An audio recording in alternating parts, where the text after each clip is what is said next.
दोस्तों, आज हम देखेंगे हिंदी कथा हमारा पालतू मोर। एक असली कथा है। हमारा पालतू मोर। हमारा एक छोटा सा गांव है। उसमें हमारा बड़ा सा घर, अंग्रेजी कॉल का छत है, बड़ा सा बरामदा, सामने गाय बैल का गोठा है, मुर्गियों के लिए मुर्गा घर, बम्बू की लकड़ी का छोटा सा घरौंदा, उस पर पतरे का छत। मुर्गियाँ ज़्यादातर पेड़ों पर ही रहती है क्योंकि घर के सामने बड़ा सा नीम का पेड़ है। हमारी छोटी मनी माऊ और हमारा कुत्ता मोती भी है। थोड़ी दूर नदी के किनारे हमारा खेत है। बहुत सारे पेड़ हैं, जैसे बेर, पीपल, जामुन, सीताफल आदि बबूल के पेड़ हैं। कई पेड़ एक दूसरे को एकदम लिपटे हुए हैं। वहाँ पर बहुत सारे पंछी रहते हैं, जैसे मैना, तोता, चिड़िया, उल्लू, चील और बहुत सारे मोर मोरनी। सुबह शाम उनकी किलकिलाहट सुनाई देती है। एक दिन तूफान आया, जोरों से हवाएं चली। हम लोग वही थे।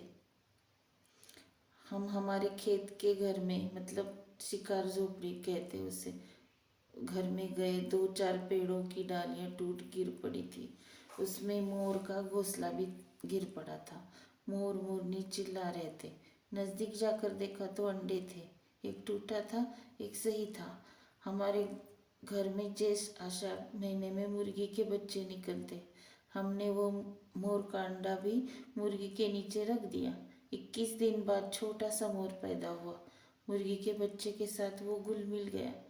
वो उनके भाई बहन थे, उसके भाई बहन थे, और मुर्गी उसकी माँ थी। जैसे वो कॉक कॉक करती थी, वो सब सुनता, मुर्गी की बात मानता था। छोटा सा मोर, सर पर छोटा सा तुरा, छोटे पंख, सुंदर दिखता था। हमारी माँ और मोती उसे घूरते थे, लेकिन डांटने पर चुप होते थे। धीरे धीरे मोर बड़ा होने लगा। पिसारा पंख बड़े हुए। वो पेड़ पर रहता था, कभी पिताजी के पास बरामदे में भी रहता था। जैसे आकाश में बादल आते, रिमझिम बारिश शुरू होती थी, वो भी पंख फैलाकर नाचता था। बहुत सारे बच्चे लोग उसे देखने आते थे। हम उसे बचपन से ही राजा के नाम से पुकारते थे। पिताजी बैलगाड़ी लेकर खेतों में जाने के लिए निकलते तो राजा तुरंत उड़कर गाड़ी में बैठता था। मेरी छोटी बहन उसके पीठ पर बैठकर गाड़ी गाड़ी खेलती थी। राजा यहाँ आओ, राजा यहाँ बैठो, तो वो तुरंत हमारी बात मानता था, हमारी गोदी में खेलता था। धीरे धीरे वो खेतों में जो दूसरे मोर मोरनी थे उनके पास जाने लगा। म्याऊं म्याऊं ऐसी आवाज़ें करता था। दिन भर उन मोरों के बीच रहता। जैसे ही हम घर आने के लिए निकलते, तुरंत आकर बैलगाड़ी में बैठता था, घर आता था। फिर एक दिन वो उन मोरों के झुंड में ही रहा। घर में मेरी छोटी बहन रोने लगी तो पिताजी ने उसे समझाया, बेटा, मोर राजा एक पक्षी है। खेतों में दूसरे मोर मोरनी के साथ रहना उसका जीवन है। हमने तो बस उसे पाला पोसा बड़ा किया। अब राजा भी अपना घोंसला बनाएगा।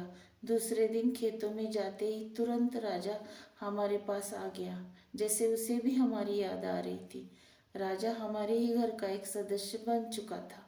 राजा यहाँ आओ, देखो तुम्हारे लिए खाना लाए, तुरंत आता था। अभी राजा झुंड का मुखिया है। राजा करके आवाज दो तो आता है, फिर चला जाता है। इस प्रकार पक्षियों का राजा मोर, हमारा राष्ट्रीय पक्षी मोर, हमारे घर में पैदा हुआ, पला बड़ा हुआ और फिर अपनी दुनिया में चला गया। ये सब एक किसान के घर में ही होता है। Thanks for watching. Like and subscribe AB Marathi Hindi Teacher channel. Thank you.